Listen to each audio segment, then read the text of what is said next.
think at the start, everyone pretty much didn't care whether they were going home or not. Now that it's top 5, you actually start realising, oh, I'm in the top 5, maybe I can take this out. Just to make it to the top 5, it's an achievement in itself. I feel pretty good, it's an honour to be here.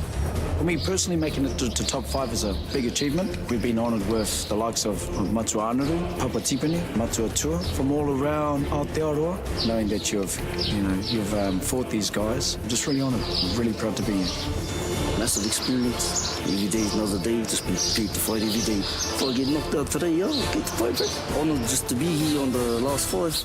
Massive, man. Bit quiet. Silence kind of eats you up after a while. I still got to step in Raka again and do one for Te Aroa.